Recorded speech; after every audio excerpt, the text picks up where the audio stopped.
Wajah-wajah misi ini adalah ekspresi sinergitas antara Lembaga Alkitab Indonesia dengan mitra gereja-gereja interdenominasi dan interkonfesi.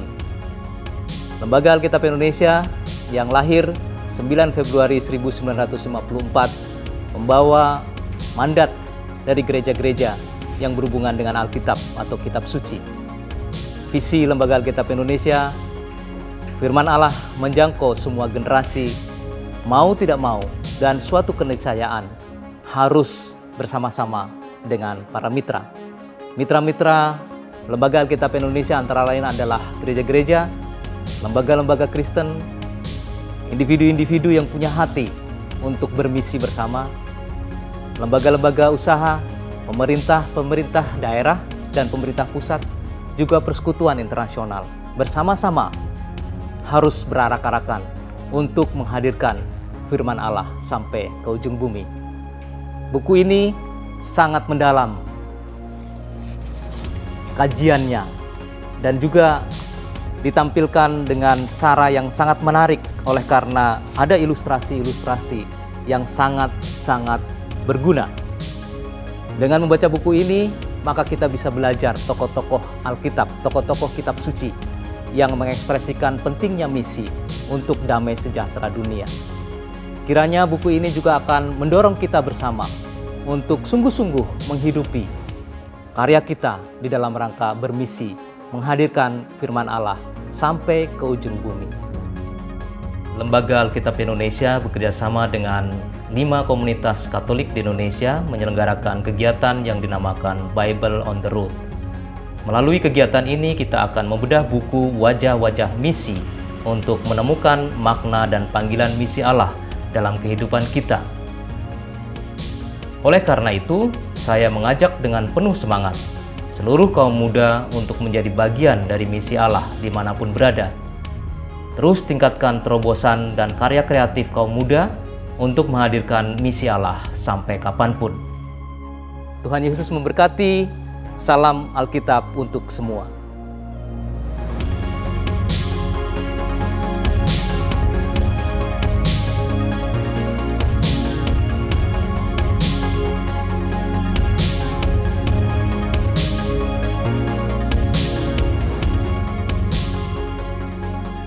Oke, teman-teman, shalom. Selamat pagi, siang, sore, malam, tergantung lihat videonya di jam berapa. Senang sekali hari ini bisa ketemu kita dari YCCR Jakarta. Saya Go Aditya dan juga ada Alvin Des Kapitsa di sini ya. Kita akan ngobrol-ngobrol santai tentang bedah buku ya, Bro ya. Ya, betul. Buku yang akan dibedah ini, Bro, wajah-wajah misi ya dari Lembaga Alkitab Indonesia. Kisah misi dalam Kitab Suci. Nah, ini menarik nih. Kita sebenarnya ngobrol-ngobrol santai aja hari ini. Iya. Sebelum masuk ke buku. Betul. Dan sebelum masuk ke satu bab yang spesifik ya. Ya. Nanti kita akan bahas satu tokoh Kitab Suci. Betul. Yang diangkat di buku itu. Ya.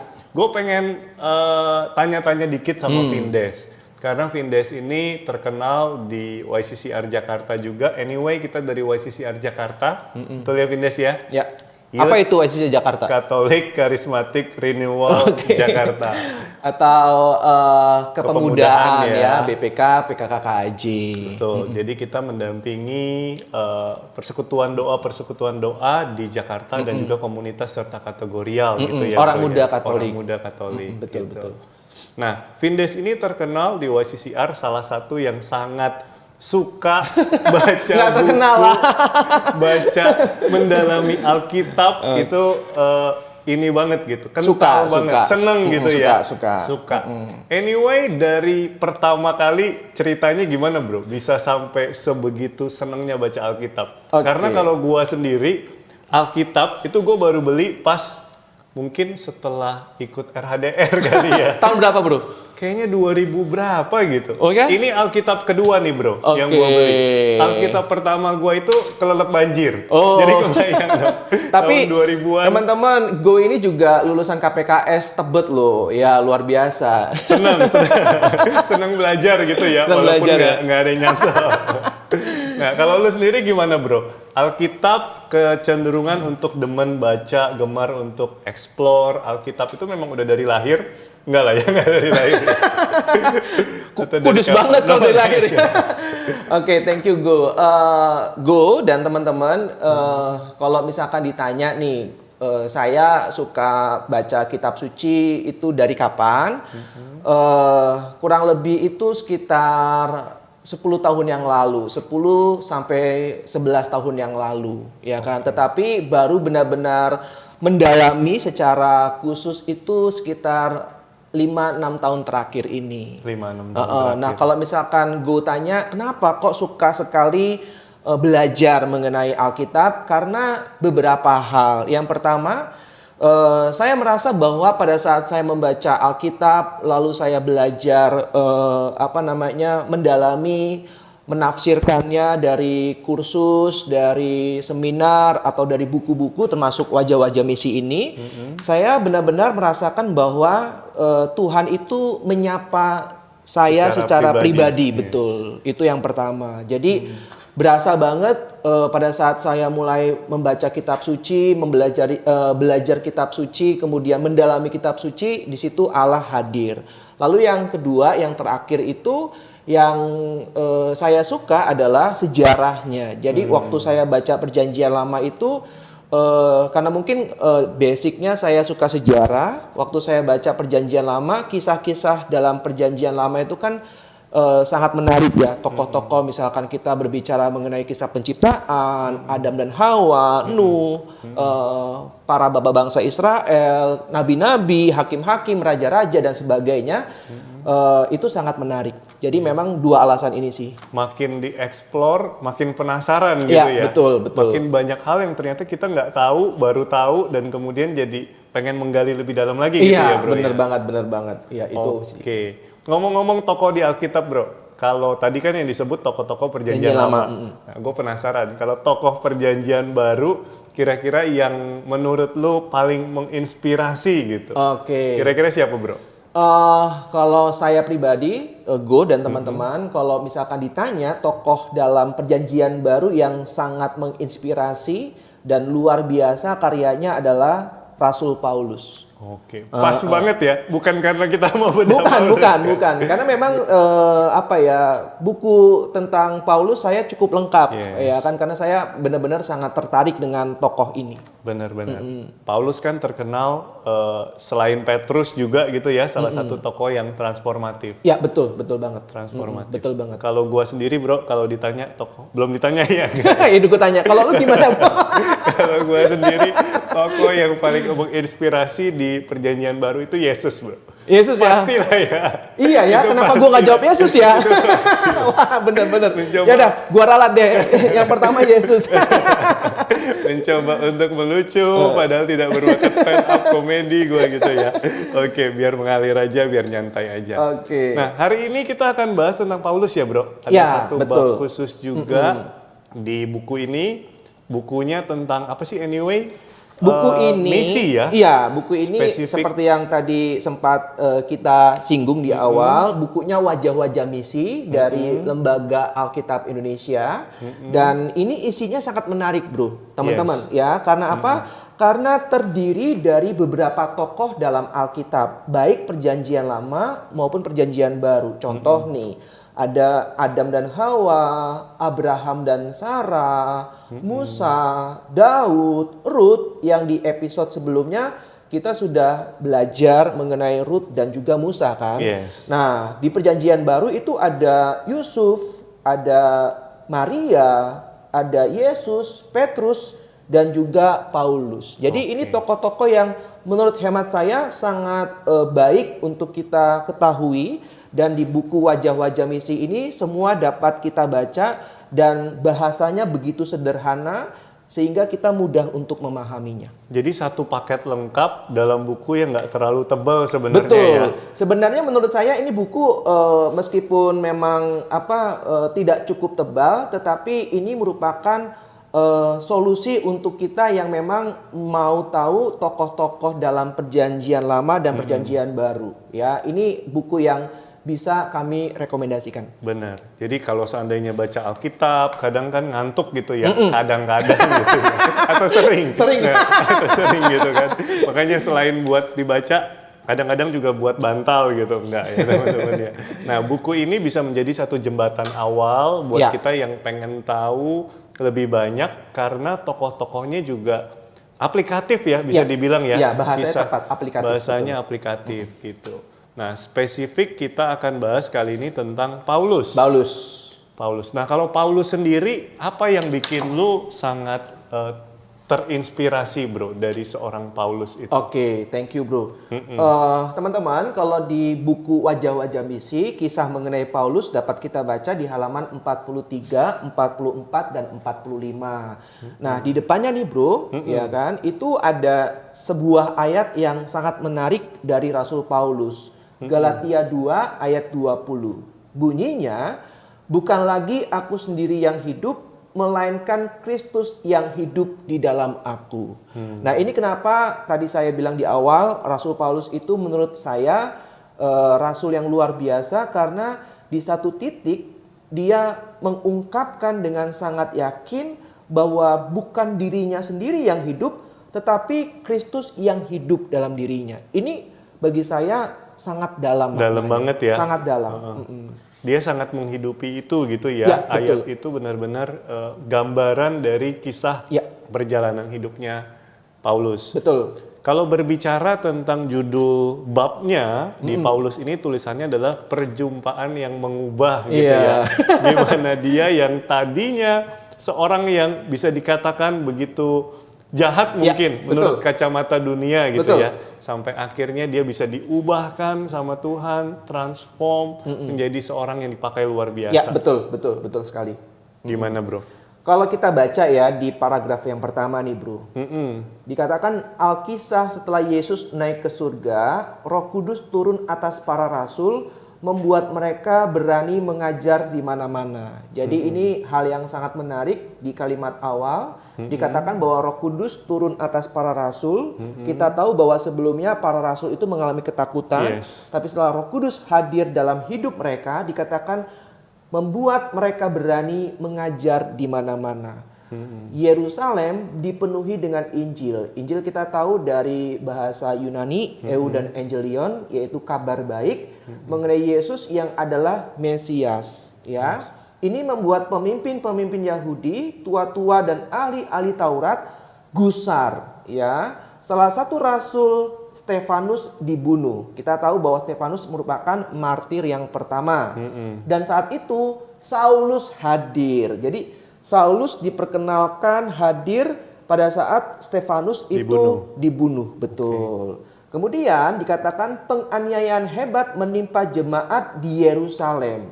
Saulus berusaha membinasakan mereka. Nah, ini mungkin yang tadi Go sampaikan ya, bahwa Saulus ini memang bisa dikatakan tanda petik ya, itu jahat ya, karena mau berusaha membinasakan para pengikut Kristus gitu ya. Betul sekali. Lalu dikatakan dengan masuk ke rumah-rumah menyeret, bayangkan bro, sampai sebegitunya ya. Sampai sebegitunya. Laki-laki serta perempuan, dan menyerahkan mereka ke penjara. Jadi ini tindakan yang sadis banget ya. Lalu tidak berhenti sampai di situ saja, karena kobaran di hatinya untuk mengancam dan membunuh murid-murid Tuhan. Jadi benar banget seperti yang gue sampaikan, bahwa Saulus memang saat itu merasa bahwa apa yang ia lakukan adalah benar. Ya, dan kemudian dia melakukan hal yang sebenarnya tidak baik, atau bahasa gue tadi jahat ya. Ia meminta surat kuasa dari imam besar untuk dibawa ke Damsyik, sehingga ia menemukan siapapun yang mengikuti jalan Tuhan boleh ia tangkap. Karena tadi surat kuasa dari imam besar. Jadi seakan-akan dia mendapatkan satu pembenaran atas apa yang dilakukan oleh dia gitu ya. Betul. Oke. Nah, yang menarik di paragraf yang kedua nih bro, di kalimat pertama, Saulus sebenarnya bukan orang jahat. Iya. Wah, dikatakan seperti itu tuh. Gimana tuh bisa seperti itu, Bro? Nah, kita baca ayat kalimat berikutnya ya. Lalu mengapa ia mengejar dan menganiaya pengikut Kristus? Padahal tadi di kalimat awal paragraf kedua, Saulus Sebenarnya bukan orang jahat. tapi mengapa ia mengejar dan menganiaya para pengikut Kristus? Sebabnya adalah ia seorang Yahudi dari suku Benyamin. Kita tahu bahwa bangsa Israel terdiri dari 12 suku. Nah, Rasul Paulus ini berasal dari suku Benyamin, ya, yang taat pada hukum Taurat dan hidup sebagai orang Farisi menurut mazhab yang paling keras, bro. Artinya sebenarnya dia cukup fanatik ya. Bukan cukup lagi. Sangat fanatik ya. Terhadap hukum Taurat yang sangat diyakininya dia. Betul. Gitu ya. Jadi Saulus ini merupakan murid dari Gamaliel. Waktu itu salah seorang rabi terbesar di zamannya. Dan Rabi Gamaliel ini merupakan golongan Farisi. Nah, kita tahu orang-orang Farisi gimana dalam menjalankan hukum Taurat. Bukan lagi cukup fanatik, tetapi sangat fanatik. Betul. Maka di kalimat berikutnya dikatakan bahwa ketaatan menjadikannya fanatik. Ya. Baginya saat itu hanya ada satu ajaran yang benar. Jadi bagi Saulus saat itu hanya ada satu ajaran yang benar. Itu yang bikin dia gelap mata ya.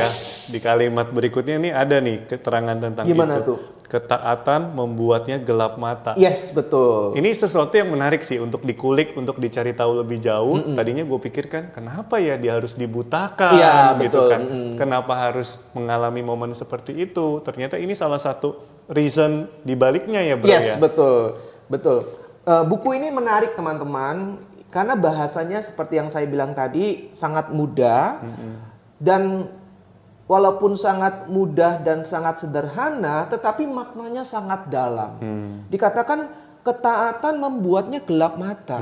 Loh, bagaimana mungkin orang taat kok bisa gelap mata? Seperti yang tadi gue maksudkan. Lalu dikatakan bahwa namun Tuhan akan benar-benar membutakan matanya. Nah, sebelum kemudian mencelikannya kembali untuk dapat sungguh-sungguh mengenali siapa dirinya. Jadi dia itu taat menjalani hukum Taurat, dia itu taat untuk benar-benar menjadi murid yang taat terhadap ajaran-ajaran gurunya. Tetapi dia tidak melihat bahwa ada kebenaran.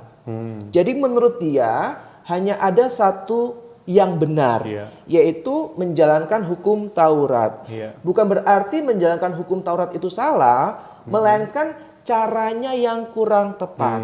Ketaatan buta, itu yang dimaksud. Tetapi belum buta secara fisik.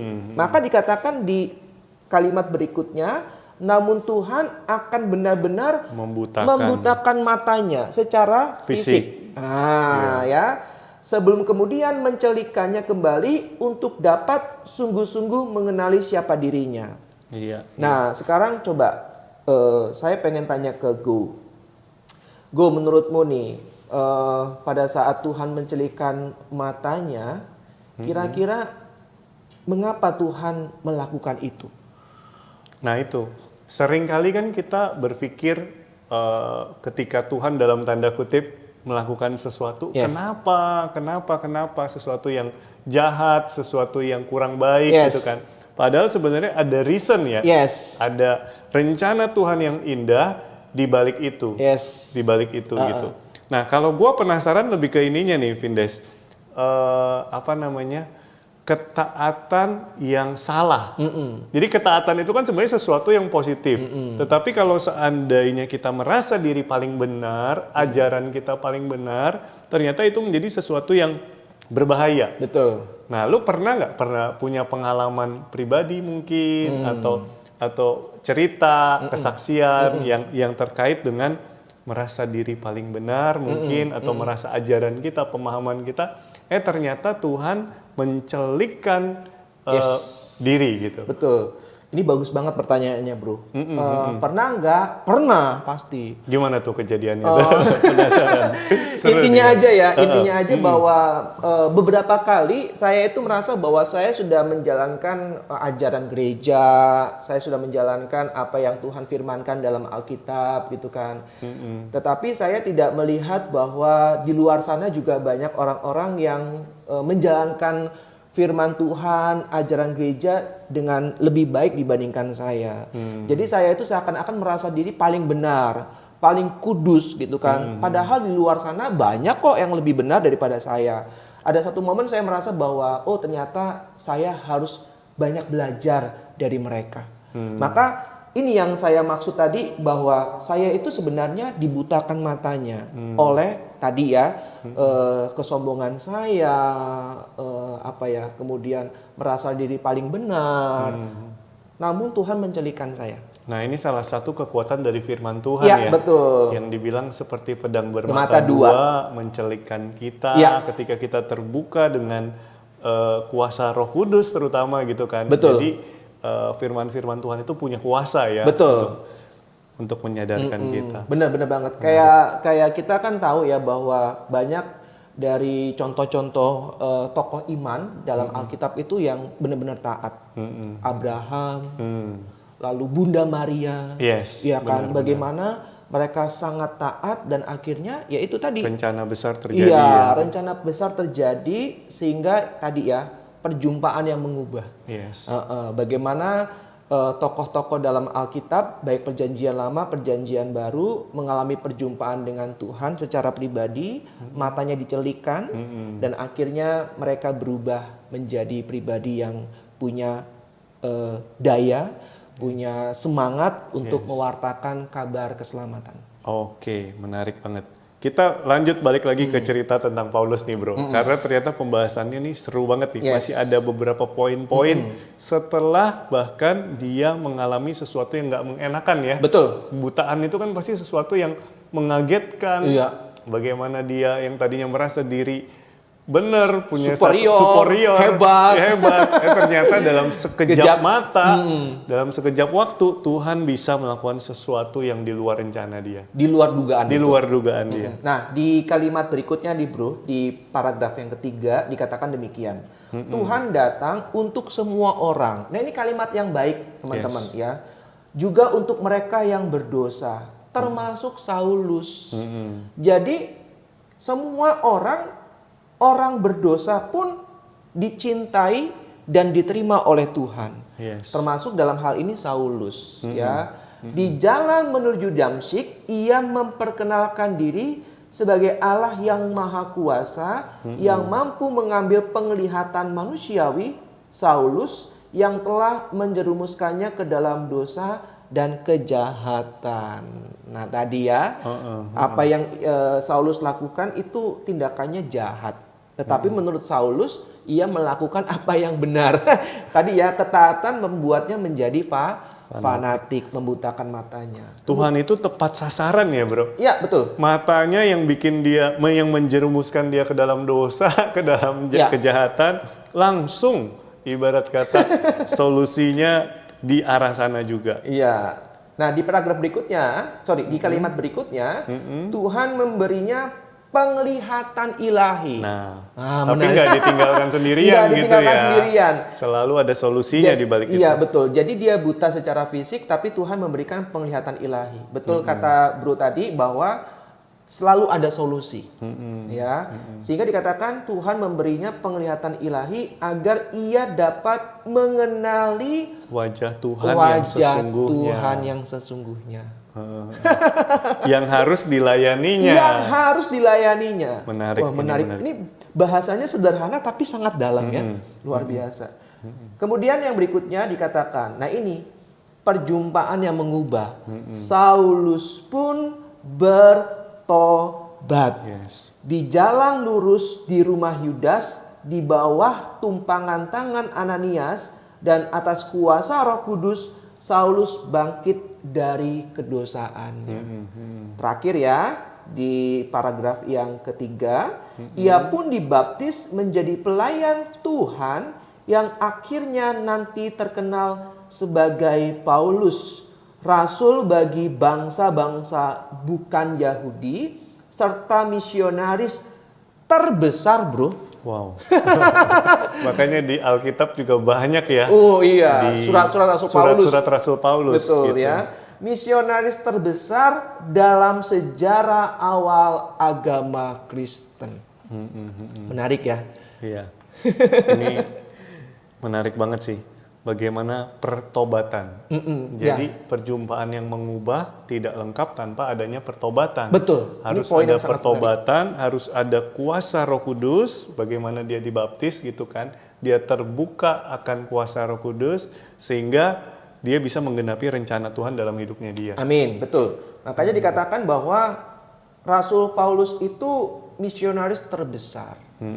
Ya, jadi Tuhan menggunakan atau memberikan kuasa kepada pribadi Saulus dan kemudian menjadi Paulus dengan kuasanya yang luar biasa, dari seorang yang tadinya penganiaya para pengikut Kristus menjadi sebaliknya, bro. Yes. Misionaris terbesar. Ini kalau bukan karena kuasa Roh Kudus nggak mungkin bisa. Benar. Jadi Tuhan memberikan kuasa, ya, memberikan daya untuk seorang Saulus sehingga perjumpaannya kepada Yesus seperti yang tadi kamu bilang, tidak hanya mengubah dirinya tetapi menjadikannya sebagai rasul terbesar, misionaris terbesar dalam sejarah awal agama Kristen. Jadi kalau kita agak nyambungin ke kehidupan zaman sekarang, Zaman mungkin, now ya. Zaman now, kalau yang kita lagi ngalamin, mungkin kita lagi mengalami hal-hal yang mungkin nggak mengenakan, atau mungkin kita sendiri juga bergumul dengan dosa-dosa kita, jangan berkecil hati gitu ya. Karena bisa jadi Tuhan memakai kita sama seperti Tuhan mengubahkan seorang Paulus dari masa lalu yang begitu kelam, punya masa depan yang begitu luar biasa gitu ya. Bagus. Asal kita mau terbuka ya, bro. Ya. Asal kita mau terbuka dan asal ada kuasa Roh Kudus yang mentransformasi itu. Lanjut lagi. Di paragraf yang keempat ya, selalu diawali dengan sebuah panggilan. Tapi tidaklah cukup hanya menerima undangan untuk mengikuti Tuhan. Seperti yang tadi Bro bilang, bahwa Paulus itu tidak hanya untuk dirinya, ya, tidak hanya mendengar dan berjumpa dengan Tuhan secara pribadi, tapi setelah itu mengubah dirinya sehingga dia menjadi rasul besar dan menjadi misionaris terbesar dalam sejarah awal agama Kristen. Jadi memang dikatakan bahwa tidaklah cukup hanya menerima undangan untuk mengikuti Tuhan. Teman-teman, ini menarik ya, bagi saya sangat menarik karena seringkali kita itu berhenti dalam mengikuti Tuhan. Ke gereja ibadah seminggu sekali cukuplah, ya kan? Atau berdoa setiap hari cukuplah, ya kan? Nggak perlulah pelayanan, nggak perlulah aktif dalam komunitas. Yang penting menjalankan perintah gereja, setiap hari berdoa, baca firman, setiap minggu kita ibadah, cukup mengikuti Tuhan. Tetapi di buku ini bagus banget, ya kan? Iya, benar. Iya, kalau dikatakan tanpa terbuka pada suatu jalan pertobatan yang mengubah hati, itu juga yang terjadi pada diri Paulus. Benar. Gitu. Karena pertobatan itu sebenarnya adalah perjuangan terus-menerus ya, Iya, bro. betul. Kalau kita ikut retret, kita terbuka akan kuasa Roh Kudus, mungkin itu satu awal. Betul. Tantangannya adalah bagaimana tetap mengikuti Tuhan, bahkan di tengah kondisi yang menantang seperti sekarang Iya, ini. betul banget. Kondisi pandemi dan lain-lain gitu. Nah, ini poin berikutnya bagus nih. Namun bagaimana mungkin Paulus yang adalah seorang yang jahat, Benar. seorang yang jahat terhadap orang-orang Tuhan terpilih. Nah, ini pertanyaannya sangat manusiawi ya. Kok bisa ya Tuhan pilih orang yang seperti Saulus, dikatakan yang jahat terhadap para pengikut Kristus ya. Lalu dikatakan Ananias murid Tuhan pun mempertanyakan hal tersebut. Ini mungkin kayak saya yang sering menghakimi. Ya mudah. Hampir sebagian dari kita, aku pun juga sering seperti itu. Kok Tuhan memberkati mereka yang jarang ke gereja kadang-kadang sih? Gitu, kadang-kadang kepikiran seperti itu. Kok Tuhan memberikan rezeki lebih kepada mereka yang jarang berdoa sih gitu kan? Nah, mungkin juga itulah yang menjadi pertanyaan Ananias ya. Kok Tuhan mau memilih seorang Saulus yang tadinya seorang penganiaya para pengikut Kristus kan?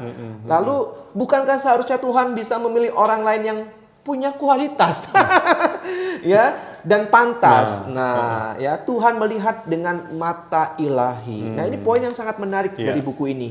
Sementara manusia menilai dengan apa yang mampu dilihatnya melalui mata manusiawi. Nah, kalau kalimat ini, kalau misalkan bro ditanya, apa sih yang membuat keistimewaan cara Tuhan melihat dalam diri Paulus?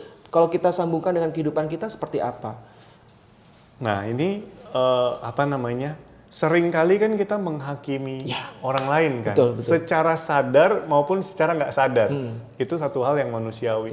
Tapi ada satu kalimat dari Mother Teresa yang gue pernah ingat gitu ya bro, kebetulan terlintas.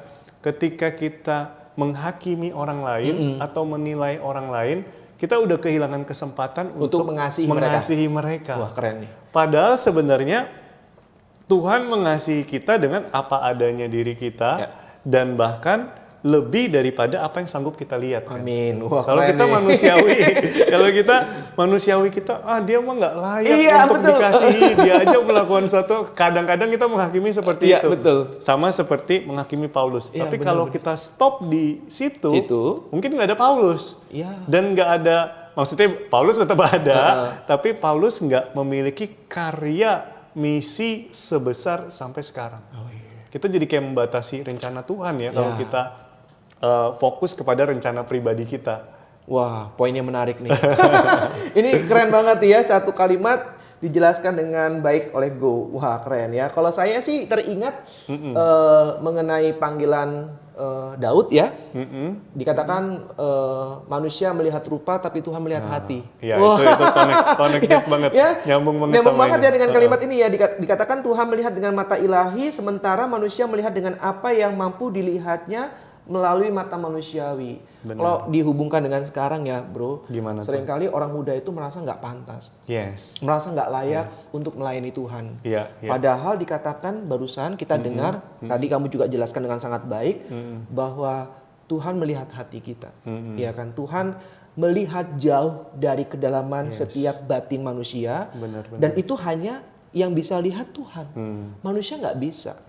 Maka rasanya kalau misalkan kita memang diminta Tuhan, dipanggil Tuhan dalam pelayanan, ya sebaiknya jangan langsung bilang nggak pantas atau nggak layak, tapi doakan dulu rasanya ya. Amin. Ini jadi satu penguatan juga buat gua nih. Oke. Nah, tapi ada satu kalimat berikutnya nih bro, yang meneguhkan apa yang baru disampaikan, yaitu Tuhan tidak pernah salah pilih. Semakin strong lagi poinnya. Iya, betul. Ia melihat apa yang tidak dilihat manusia lain dalam diri Paulus. Nah, itu yang tadi saya bilang yang hanya bisa dilihat oleh Tuhan. Nah, poin selanjutnya, ketaatan, keberanian dan totalitasnya dalam membela keyakinannya, dan Tuhan hanya perlu menyadarkannya dari kekeliruannya. Jadi sebenarnya Paulus ini udah paket lengkap lah ya. Bisa dibilang begitu ya. Dia orang pintar. Iya. Dia orang yang sangat pintar. Lalu militan kan dia. Dia sangat taat dan juga berani. Ya kan. Kalau kita baca surat-surat Rasul Paulus tuh kepada jemaat-jemaat di Korintus, Galatia, ya kan, itu benar-benar kita bisa melihat sosok Paulus yang total, yang komitmen, yang benar-benar berani, all out gitu kan. Oke, kemudian yang berikutnya dikatakan, dan ketika Paulus tersadar, hatinya terpaut pada Tuhan. Wah. Paulus adalah paket komplit bagi Tuhan. Nah, ia memiliki banyak aset dan kualitas yang mendukung pewartaan dan karya misi. Tadi Tuhan tidak pernah salah pilih. Ini yang gue baru tahu nih bro. Ia berdarah Yahudi, berpasport Romawi, dan berhati Kristiani. Keren ya? Makanya saya bilang ini buku keren banget sih. Sederhana, bener. Kan kalimatnya, tetapi sangat dalam maknanya. Bener, berdarah Yahudi, berpasport Romawi, dan berhati Kristiani. Iya. Makanya waktu kita tahu di akhir perjalanan misi Paulus yang ketiga, karena kan Paulus itu ada 3 kali perjalanan misi kan. Pada saat di Yerusalem dia ditangkap, tetapi karena dia warga negara Romawi, dia dibawa ke Romawi, dihukum di sana. Dihukumnya di sana ya. Dikatakan paspor Romawi membuatnya mudah menginjili wilayah kekaisaran Roma yang luas, memanfaatkan jaringan transportasi Romawi yang maju. Nah itu. Nah itu dia. Tanpa Paulus, pengikut Yesus mungkin hanya menjadi sebuah sekte dalam agama Yahudi saja. Iya, betul. Jadi, karena kita tahu ya bro, di Antioquia untuk pertama kali para pengikut Yesus itu disebut Kristen kan. Kita bisa baca Kisah Para Rasul bab 11 ayat 26. Ya kan? Nah, pada saat itu pemimpin-pemimpin gereja Antioquia itu adalah Barnabas dan juga Paulus. Makanya dikatakan dalam buku ini tanpa Paulus pengikut Yesus mungkin hanya menjadi sebuah sekte. Tidak ada identitas sebagai orang Kristen. Benar. Dalam agama Yahudi saja. Secara historis, nah ini Pauluslah yang mengubah sekte kecil Yahudi di Palestina ini menjadi agama besar yang mendunia. Wow. Semua dimulai dari karya Allah yang memperkenalkan anaknya kepada Paulus dalam perjalanannya ke Damsyik. Satu perjalanan ke Damsyik bisa mengubah begitu luar biasa, bahkan sampai membuat agama Kristen ini mendunia, bisa dibilang seperti itu ya bro. Oke, ini baru secuplik bab dari buku-buku yang ada di sana. Betul. Baru secuplik kisah dari perjalanan Paulus. Boleh tambahin dikit lagi nggak bro? Gue jadi setelah denger gini sekilas jadi pengen gali lebih banyak nih tentang Paulus. Apalagi bro kalau dari yang udah lu baca mungkin kisah-kisah tentang Paulus yang bisa kasih inspirasi juga buat kita. Paulus ini punya pengalaman ditolak. Ya, jadi kita bisa baca dalam Kisah Para Rasul bab 9. Bagaimana saat itu awal-awal pertobatannya dia itu di posisi terjepit, bro. Ya kan? Satu sisi dia dicap sebagai pengkhianat oleh orang-orang Yahudi, karena kan dia menjadi pengikut Kristus. Pada saat dia jadi ini di awal-awal perjalanan dia misionaris ya, Terus pada saat dia masuk ke dalam bilangan para murid Yesus di Yerusalem, Petrus, Yakobus dan teman-temannya, para murid pada takut. Wajar dong takut karena kan yang mereka tahu Saulus itu penganiaya para pengikut Kristus kan. Jangan-jangan cuma berkedok nih ya, punya agenda khusus nih. Nah, dia ditolak oleh para rasul, para murid ya ditolak bukan karena tidak menerima apa adanya Saulus, tetapi mereka merasa bahwa Saulus ini benar-benar nggak bertobat, benar-benar nggak menjadi pengikut Kristus, jangan-jangan mata-mata atau sebagainya. Ya jadi Saulus dalam hal ini merasa posisinya terjepit di dalam jemaat Yerusalem. Dia merasa tidak diterima. Di luar, yaitu di bangsa Yahudi, dia dicap sebagai pengkhianat. Makanya kalau kita baca Kisah Para Rasul bab 9, itu dikatakan bahkan dia sampai mau dibunuh oleh orang-orang Yahudi. Nah, akhirnya para murid Yesus itu bersepakat untuk memulangkan Paulus ke Tarsus. Nah, Tarsus itu daerah asal dari Paulus. Nah, yang menarik adalah sosok Barnabas. Nah, jadi di Kisah Para Rasul itu di bab 9 dikatakan bahwa para murid yang lain itu nggak percaya bahwa Rasul Paulus itu sudah bertobat. Ya, hanya Barnabas yang percaya. Barnabas lah yang dalam tanda kutip menyelamatkan pasang badan bagi Paulus. Iya, betul. Bahkan pada saat nanti mau berkarya ke Antioquia, Barnabas kan yang diutus. Nah, dia ingat ada Paulus. Akhirnya Barnabas mampir dulu ke Tarsus, jemput Paulus, dan akhirnya mereka berkarya di Antioquia.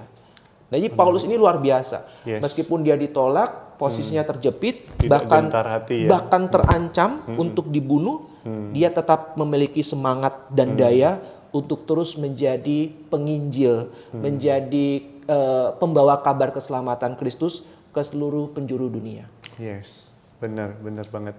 Jadi kalau seandainya saat ini sebagian dari kita lagi ngalamin posisi terjepit, mungkin ini menjadi satu pengingat Ya. buat kita ya. Peneguhan juga Peneguhan juga buat kita, bagaimana kita tetap maju, fokus sama rencana Allah. Yes. Karena ketika Tuhan memilih, Ya. Tuhan akan menyediakan jalannya. Amin. Mungkin bisa dibilang seperti itu. Amin, ya. amin. Oke. Ada lagi nggak Bro Vindes yang mau kita bahas? Nggak berasa juga nih udah beberapa waktu kita ngobrol-ngobrol. Seru ya bahas Alkitab gini ya? Wah, seru banget kalau kita kalau kita benar-benar tertarik mengenai tokoh-tokoh. Barusan kita bahas mengenai Paulus, ada begitu banyak tokoh-tokoh. Buku ini kami rekomendasikan teman-teman. Wajah-wajah misi dari Lembaga Alkitab Indonesia. Gitu. Selain Paulus juga ada beberapa tokoh lain. Ada Maria Magdalena. Oh ya? Wah. Jadi menarik tuh Maria Magdalena ya. Oke. Gitu. Jarang di highlight ya biasanya ya Maria Magdalena ya. Oke. Rasanya itu saja Ya. untuk sesi kali ini. Senang banget bisa ngobrol-ngobrol dan juga kita bisa dapat banyak pencerahan dari buku. Ya. Wajah-wajah misi. Wajah-wajah misi ini teman-teman nanti bisa cari tahu lebih lanjut tentang buku-bukunya dan kita belajar lagi di sesi-sesi yang berikutnya. Oke. Thank you ya Gul. Thank you Vindes. Thank you teman-teman. Semua shalom. God bless ya semua.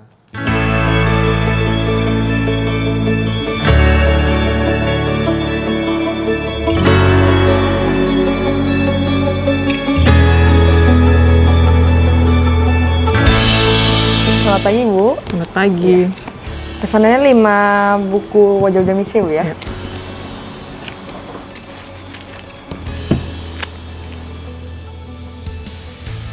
Ini untuk pesanannya Bu ya. Ya. Mantapnya, terima kasih Bu. Terima Tuhan kasih. berkati. Sahabat Alkitab, bermisi adalah panggilan kita bersama. Dengan membeli buku Wajah-Wajah Misi, kita telah turut mendukung kegiatan misi dan pelayanan Lembaga Alkitab Indonesia untuk menyebarkan kabar baik bagi umat Kristen yang ada di pelosok tanah air. Mari dukung pelayanan ini dengan membeli buku Wajah-Wajah Misi. Tuhan memberkati. Dapatkan buku Wajah-Wajah Misi di Bible House Lembaga Alkitab Indonesia, Jalan Salemba Raya, nomor 12, Jakarta Pusat, atau mengunjungi website www.alkitab.or.id. Info lebih lanjut dapat menghubungi 0811 995 2890.